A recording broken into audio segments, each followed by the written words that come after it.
What's up? Back at you with another video. Today we've got Mandisa Mashego and she's on the State of the Nation YouTube channel, and this video is called We Are Being Robbed, and we're going to be looking here at a moment that occurs around 24 minutes. She's about to speak about Gauteng Enterprise Propeller, an institution that I know. She's about to talk about funding, corruption, funding being a topic that I like to talk about. It's something that I know about as an entrepreneur. I got helped by the GEP when I was 19. I got some little grant over there. So she's about to talk about that, and we will be looking at that just now. In case you didn't know, me and Mandisa, we have some history. Here's a bit of a clip of my issues between her and I. You're a disgusting human being, Wena Barakinewo. I don't know you. You're probably the type that was raised and told not to do dishes because he has a dick. You're probably the type that actually believes that you have a superior brain because you have a penis. You heard that? So, in that previous video, I also asked the question, will Mandisa be joining the right-wing grift? From being chairperson of the EFF in Gauteng to now loving the AfriForum, saying, you know what, I'll be friends with you no matter.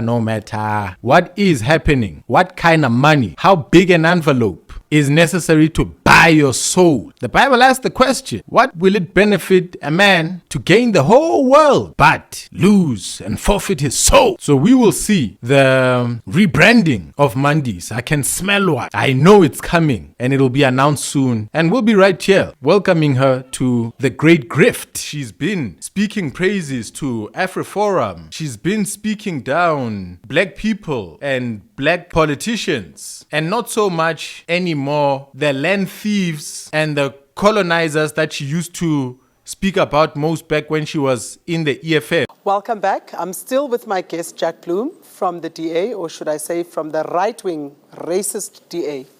The commander-in-chief of the EFF and president has been to court, and the EFF is on record stating that anyone else who wants to pursue private prosecution, like the right-wing AfriForum had threatened, is welcome to do that. They just need to kickstart their processes.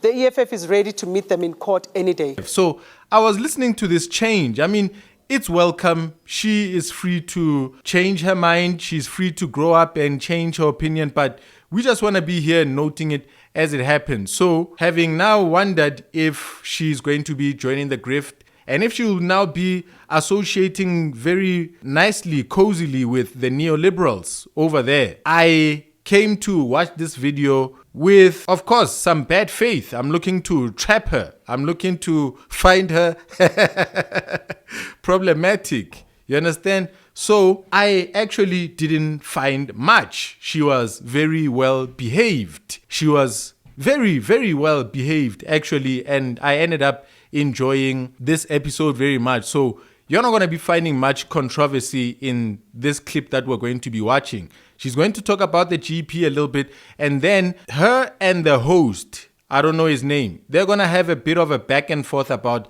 how do we make the country or the government better. The white guy is going to suggest changing it at the ballot, voting out the ANC. And Mandisa is going to say, no, the system itself, the infrastructure, the government, how it's set up, how it's meant to operate is problematic. It's ripe and ready for corruption in the way that it is set up. So she said, no, change the system. And he says, change the people. And so both of them go on a very interesting intellectual back and forth that you and I are going to be going on. However, she did mention something about liking Trump. With my ear listening, trying to find her guilty of something, that was pretty much the only thing I managed to find. And she also went on to mention something about you better watch out what is happening to you if your enemy starts to be the gold standard. You know, you must know that you're in trouble when your so-called enemy becomes a gold standard. Yeah. So I think she's probably watched my videos and she knows that we are wondering if she will turn into the enemy, if she will join hands with people that she called the enemy. So it seems she's dropping nuggets here and there to alert us to the fact that she ain't here to sell out, maybe like how Ike went and proselytized there and bowed down in front of Colonel Chris White. Yeah. I love Trump, man. Let's just jump into the video. One of the other creative ways they get foreigners to open companies, they allocate grant funding to them where there's, a program to grant fund, for instance, the Gauteng Enterprise Propeller programs, and then, or a loan, maybe a CEDA or CIFA, whatever, and then the person disappears with the money. Of course, if it's a loan and it's funding, they would have had to deposit it into their bank account, which would have been long approved because they've got fake South African documents. And then when you are sitting in the legislature and you're going through these words and words of lists of 2 million, 500,000, 2 million, 1.5 million, 3 million, all this money is written off by the CFO and their teams. And you ask them, what do you mean? You can't just write off without an investigation. Where's this money? Where's this company? Where are these people? No, we can't find them. Government issues IDs. It was always my popular response. I'm like, but government IDs are not issued. Birth certificates, death certificates, marriages, divorces, all of those things are issued. Matric certificates. They're issued by government. What do you mean you can't find the person? Yeah. No, we can't find them. Okay, did you go to the premises because according to the reports, you gave them this funding because you went to verify the business? Okay, so it sounds like it's mass looting. I was just supporting what you were asking. Yeah. I was giving you why I'm expanding on why what Trump is doing is extra necessary. And what I'm mentioning is what I know. Yes. There are many more scams in government. Sure. And You hear how orderly she is speaking and how she's linking the conversation back to where it came from. She's not as erratic and frantic and overbearing and toxic the way that she was on the Hustler's Corner. In fact, if I can make a small joke over here, you'd say that for those who are married, those who have experiences with, getting along with your partner, and I'm talking black people, black men would say the way Mandisa was speaking to Nota on the Hustler's Corner versus how she's speaking to the white host. Sorry, Mr. I don't know your name. I'll get it right next time. Hope not to disrespect you. I'm becoming a professional and engager in your content. I'll be watching quite a lot of your content. The way that Mandisa is talking to you, a lot of black men who are observing would say, this is how your wife would talk to you in the house versus how she goes and talks to her boss at work. So what made Mandisa to be so well and proper? I know her. I actually like her. She's giving me ADHD vibe. I'm an ADHD brain myself. So in discovering my ADHD, I entered a few WhatsApp groups, Discord communities, became a member of some YouTube groups where some ADHD brains get to talk amongst each other and we find out who we are. So she gives me those vibes. But her behavior, the things that she done said to me and other people in recent times, I'm like, yo, my sister, wow. Hey, some quick shameless self-promotion over here. If you love and enjoy this channel and you also happen to love dope gadgets, you can support my new baby, my new startup, my new retail venture, Gadget Plug. In case you've only ever known me as a YouTuber, you'll be glad to know that I'm also a wedding and documentary film producer, pro video editor, and all-round entrepreneur with a love for high-end gadgets like cinema cameras, gaming consoles, powerful GPUs, computers, and mobile phones. And my electronics store Gadget Plug is your new go-to place for the latest and greatest in tech. We're talking real gadgets, real quality, real quick, at the best prices in all of South Africa. To know more about this, head on over to my website imneo.co.za and check out my e-commerce store today. As we officially kick off business, Gadget Plug has stock right now of iPhone 16 Pro Max in 256 and 512 gig at 25,000 and 28,000 respectively. Simply press the green button at the bottom of my website if you want to inquire, and one of my friendly customer service agents will attend to you. Thank you very much for your support. And now back to the video. you were just at provincial level and there's 2 levels with I'm more talking money on either side a of you. nanoscopic Yeah, sure. sample. So it sounds like the system is so rotten, because obviously one can then say, what is the role of the judicial system in this? You know, the prosecuting authorities, all of these people that are not doing their jobs or turning the other way, right, looking away, maybe incentivized to do so. The police, you see, one of the problems is that, and of course there's pros and cons to all of this, but if your entire senior leadership of the police are deployed, chances of getting a straight cop are very slim. Yes. So now we're talking about the government governance, and she's about to now show the problems that she has found. Let's go. If your judges have to be appointed by corrupt politicians in the Judicial Services Commission, which is a committee of parliament, in the same corrupt parliament we are complaining about, what are the chances that the best of the best from the legal fraternity will become judges? I was talking to a lawyer earlier on who said to me confidentially that a lot of the good judges don't want to serve, whether it's in the Court, High Court, Supreme Court of Appeal. They do not want to because of the process, the toxicity of the process of the Judicial Services Commission, and just the general rot in the entire criminal justice system. Okay, so all the changes of electoral systems on earth is not going to stop that, one would imagine. I can't agree with that because why I say that, just there can't be a person that watches this and we understand, okay, that's a small percentage of society. Yeah. But there's surely not a South African that doesn't know that this is happening, but yet they keep on endorsing it with their votes. Yeah. So now listen, you are about to hear what you might have heard very much from white people who analyze and view the ANC voter. It seems there's suddenly been a fresh hostility. Once upon a time, voting for the party of Mandela, the party that stood and fought for the liberation of the black people, it was a dignified thing to vote for the ANC. It was understood why you do that. But now it has become a very shameful thing. And the voter is shamed much more than those who vote for a straight up apartheid, narrow, nationalist party like the Freedom Front. So much ridicule is attributed to the ANC voter. And so as the ANC gets criticized and bashed, the ANC voter gets the same as well. And they say this is an endorsement for this corruption. But do the racists who vote for the Freedom Front Plus also get addressed like that? And so Mandisa is about to make a counter and say, no, you are wrong here. You're not reading this right. You need to separate the people who vote from the people who do the actual corruption. Let's listen. Well, here's the thing, right? So South African voters don't have an active participation in the governance of the country. But the electoral act. And Umlungu is trying to press it on because he really believes it. It is something that you're hearing the Katlehos and all round ridicule for ANC now has the ANC voter constantly catching ricochets. The Act doesn't empower you as a voter. To vote for somebody else, sure it does. No, I'm saying to you, it does.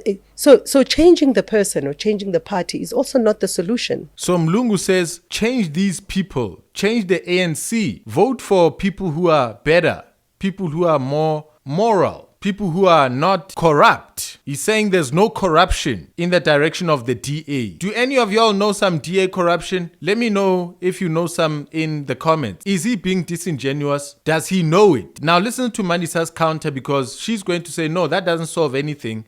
You have to solve the system. Why not? Because you need to change the policy framework to make sure that accountability, transparency, and a people-centered system of government, because it's not a private company.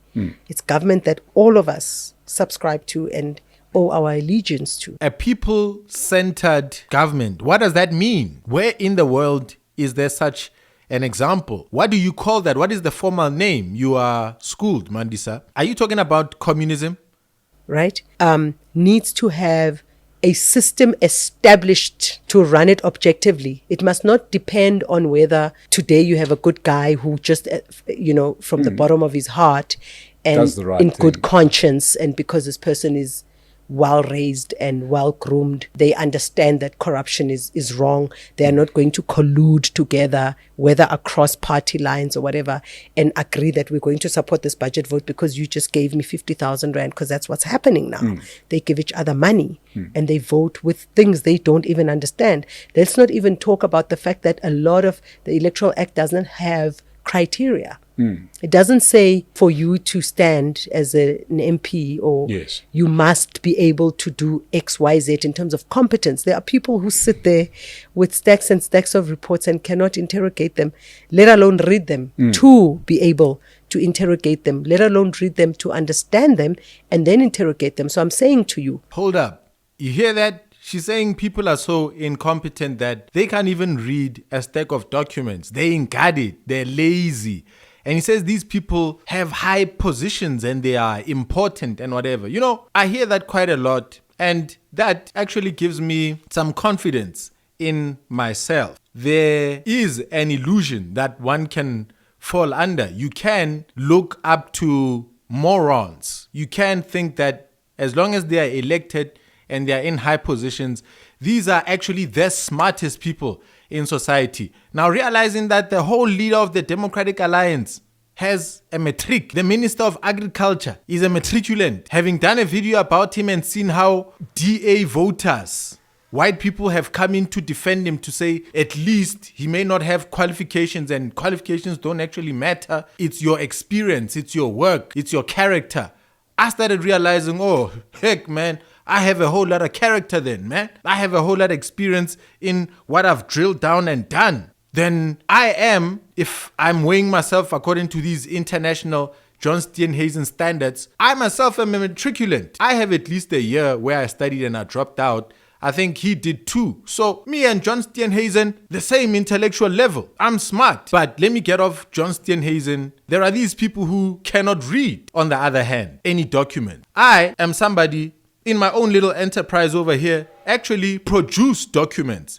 I type and create a whole lot of proposals, planning, etc. Let me not reveal. So confidence to you out there who is naturally gifted. Do not look down on yourself. It's actually highly regarded. In the white communities, in the white places, there's a lot of people who are not educated. They're able to excel formal qualifications, and that actually makes them stand out much more. So there's hope for you. If you're a dropout, you can raw dog it and come out here shining as an example of the one who did it by themselves, the self-made man. You can change the political parties all you like, but now your hopes are resting on a prayer.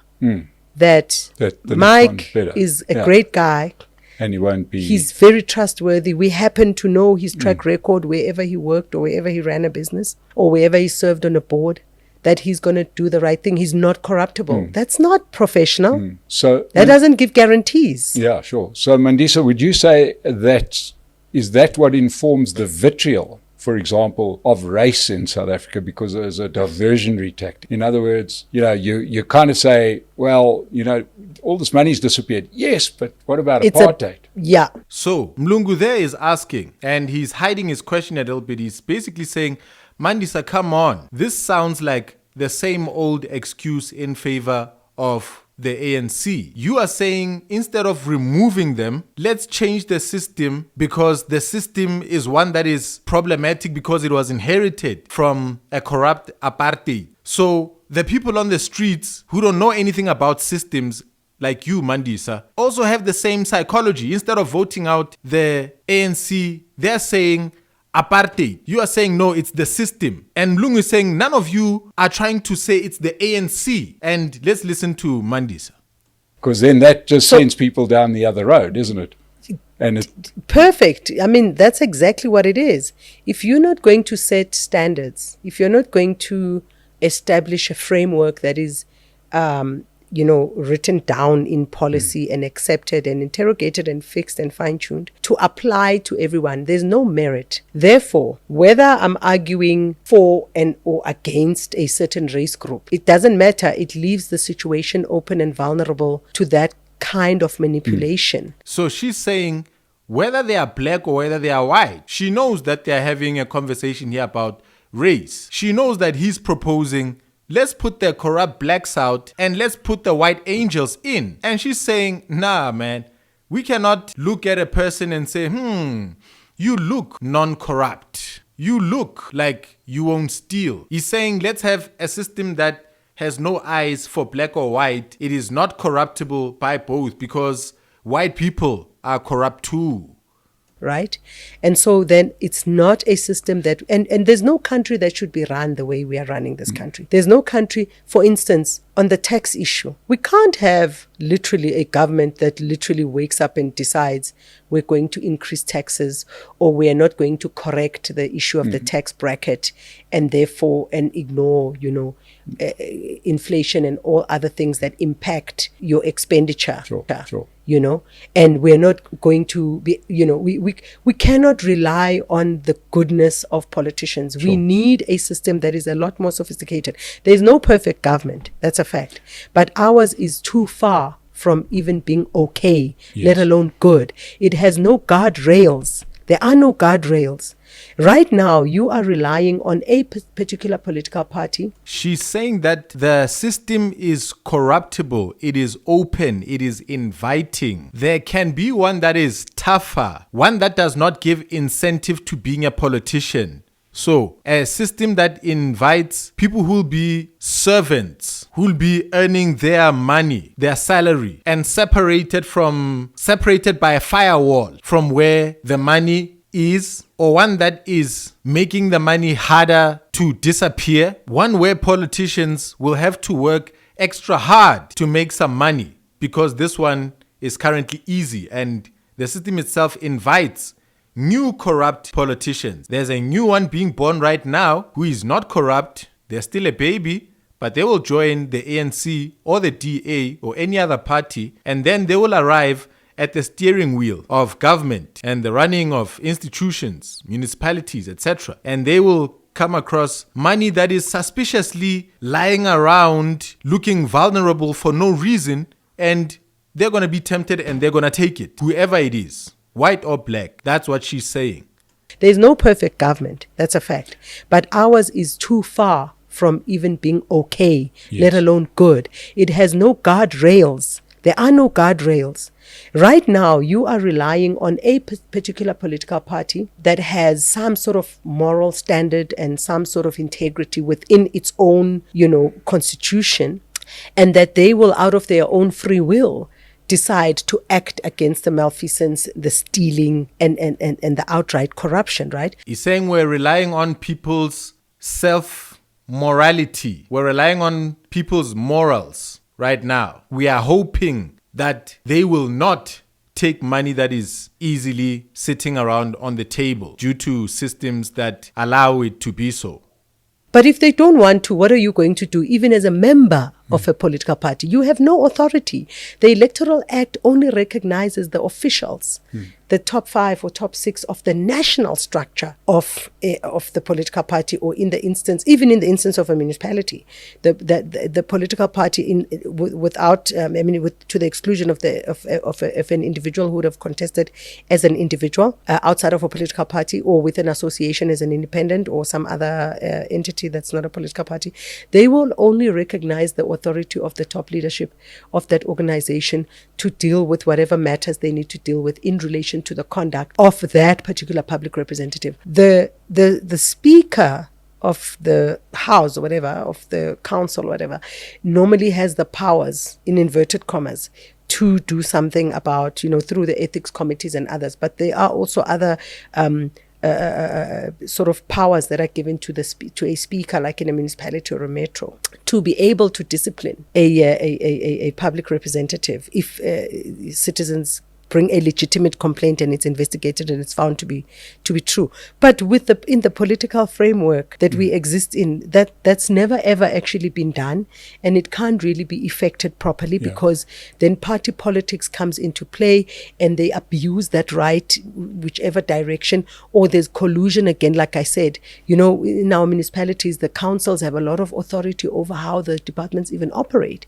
In some instances, the council committees have got authority over operational issues, over financial issues. I'm saying to you, the entire system is completely rotten.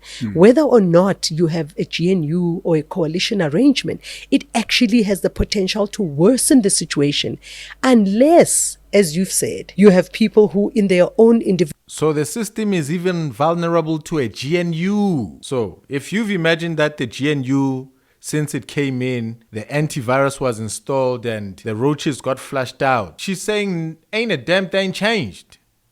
Individual, personal, private value system.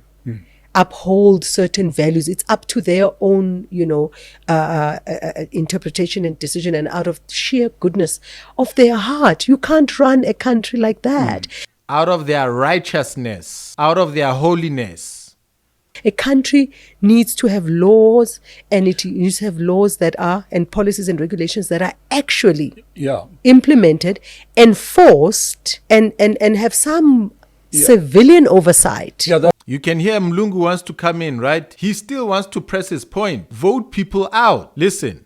The only thing that makes me stop short of agreeing with you is that, fully agreeing with you, is the fact that we do have those laws. We do have the mechanism. The fact that people don't do it doesn't mean that the mechanisms don't exist. Doesn't mean that the laws don't exist. This actually means that the people are the problem, right? Not the laws. And I'm saying all the laws, you can't legislate morality. No, you can't legislate good behavior, definitely. But the reality is that you need to be able to agree to a logic, because you have all these laws that are beautiful. Like I said, the South African government boasts on every website. If you go to Parliament's website now on the landing page, they boast about being the most transparent, accountable, transparent about stealing after the fact. Mlungu still wants to come back. Mandisa has taken words out of his mouth and she's now spending a bit more airtime on her point. Mlungu still wants to come back. Hold on for him. I mean, I usually refer to the Auditor General as it's like any other newspaper or media entity. Their job is basically to tell you that, oh no, like now we just got it in the media that 24 billion has disappeared, or I don't know what has happened to it in PE. Yeah. And the person who is been fingered, it's a lady. I don't know if she's a speaker or a mayor or whatever she is. I mean, it doesn't say anything about consequence or the urgency. They have 24 billion rand. Like you can run a small country with that effectively. So it's not... They just put up VAT to raise less than that. But let me tell you what's my take also on the VAT thing. And by the way, I did get some, in another podcast I did... I got quite passionate about it. I was really, very angry. And I asked for people who want to help, she was very, very angry in that DJ Sbu episode. Do you remember? Were willing to help. And some people came forward. And I did manage to speak to a lawyer. Not an interview with DJ Sbu. On DJ Sbu's podcast with Nota. About a lawyer that was referred to me. About what are the possibilities, around this tax issue. But in that conversation, we had a very lengthy conversation. And in the conversation, it dawned on me that, they were not genuine about the VAT increase. It's a game that they play. Criminals are very intelligent, right? Criminals become smarter and smarter and smarter about their gig, right? About how to steal from you and bamboozle you and all of that and trick you. They had no intention. They know that they are the ones who are responsible for bringing the economy into this horrific downward free flow state that it is in. They're responsible for, instituting labor brokerage in 1996 when Verwoerd himself refused. The labor broking thing was not new in the 90s. It started, I think, post-Second World War. Y'all still remember, Mlungu is on this, let's vote these people out. And Mandisa has sort of taken charge of the discussion. But hold on, Mlungu wants his answer. Post the Cold War, when the world was sort of changing its economic, its trading and all of that. And South Africa was invited to that nonsense during the apartheid government. And the apartheid government said, you must know that you're in trouble when your so-called enemy becomes a gold standard. But they refused it on the basis that, look, we are in a very difficult situation here. We are in Africa. We're not governing some well-established, country that has benefited from Commonwealth, assets and minerals of third world countries we are in the colonized state. We have not only the citizens in this country that we have above us, around us. They all want jobs here because their countries just can't get it together. Lo and behold, it's still the case today. And said, no, we're not going to have labor brokerage because we're not going to be able to develop anything. You need to be able to give people jobs.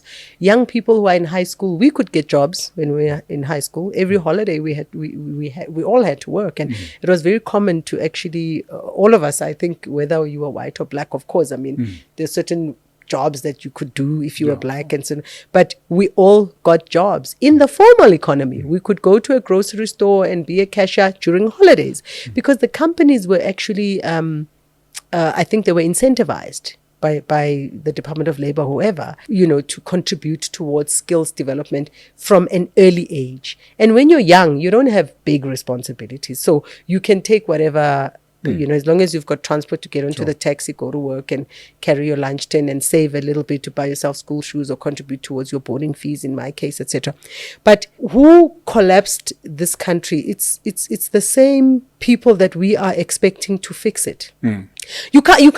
I can't come into your house, break in, steal your car, and then I drive down the road, to take it to the chop shop, and then all of a sudden I've got this flash of consciousness and I'm like, okay, let me just go back. We can't live our lives as though these people are not criminal. These people are criminal. We should stop sugarcoating it. We don't have any, I hear you saying that we have all these measures, we have all these accountability frameworks, we have all these systems that allow us to, we don't actually have them, Mike. Yeah, but what I'm saying is that you come out with a different system. They're still going to run roughshod over that system. Well, it needs to be, look, no system will completely stop a criminal, right? But if you put certain measures in place, you can make it better. If you make sure that people... What I don't see, sorry, Mandisa, with the best respect, I don't see the enforcement. So let's say we design a better mousetrap, right? A new system that, tightens it up. Yeah. Somebody has to come and arrest me when I steal money. Well, you know what I mean? I'm saying the system... Under the new system, remember, you're going to start with the criminal justice system. Well, you're going to have to start there. Yeah. You're going to have to clean out a lot of the rot first because you can't... So... You hear now. Remember, Mlungu said that the ball is always constantly getting kicked further and further down the field. He didn't say that, but he basically said that your black people make excuses. So now change the system that they're talking about, how to govern, and then have the other, is it the 3 spheres of government? No, man. What's that thing where the judiciary is referred to as its own thing and there's legislative and there's executive? Are those the 3 spheres of government? Is the judiciary a part of the government? Or is it something externally that can prosecute people in the government? So all I'm saying is, from what I know, Mandisa is saying there's this running administrative system and there's this punishing system which is supposed to keep these politicians from stealing from the system. So improve the system, make the punishing system a deterrent, and make the system difficult itself to deter those who would steal. So Mlungu is asking, but no matter how you fix the system, there'll still be smart crooks, right? And Mandisa is saying, well, for a smart crook, you need a smarter judge. You need a judge who is ambitious to squeeze more criminal balls than ever before. You need a judge or a criminal justice system that's going to hang people. And so further and further we go from what Mlungu is trying to suggest, which is to vote out the ANC. I hope you are listening to these dynamics that I'm listening to. Because you can't clean up with the same people there. 100%. I mean, the 20-odd billion, I think it's a year that's being spent on not private security, on... what do you call it, the security of the ministers? Yeah. Do you know that all those people come from the SAPs? Yeah, crazy. Those are police officers that should be in police stations, in communities on the ground, investigating, arresting, maintaining law and order, making sure that the laws of the country are actually observed by the citizens, making sure we don't have jumpers coming across the Limpopo River every second or jumping across Lesotho or Mozambique to trash the country, remove infrastructure, do as they wish, and on top of it, even disrespect citizens of this country. And I'm going to kind of end it right here. But this last point, she is now speaking the immigration dog whistle. At this point, let's just stop being ashamed about answering the question of illegal immigration. It's a worldwide topic. There's protests. Once upon a time, being in the EFF, myself having quite a lot of friends from across Africa, I was quite lenient towards fellow African, foreign national. And so I've always had a Pan-Africanist view. I am able to see in my lived experience changes to our society. What has happened with the Pakistanis? My problem with foreigners is not just with black people, believe me. There's mafias, white ones in Cape Town. Bedford View is said to be a home of mafias as well. Gangsters, Portuguese, Italians. So ordinarily I would say, there's Mandisa now aligning with the right-wingers. She's against immigration. I think the immigration point must no longer be a left versus a right issue. We must not allow that to happen in South Africa. Certain things are common sense and they are common to all. I hate this thing that right-wingers do where they take the truth and hog it. And then they say, whatever else you are left with, and they say, as long as you don't sound completely like them and agree with everything, you're an idiot. Sense on migration only belongs to them, the right. And you have to be a right winger in order to be in the correct right position on migration. No, man, come on. So I'm out of here. I'll see you next time. Y'all go watch State of the Nation. I hope you've enjoyed my dissection. I'll see you next time.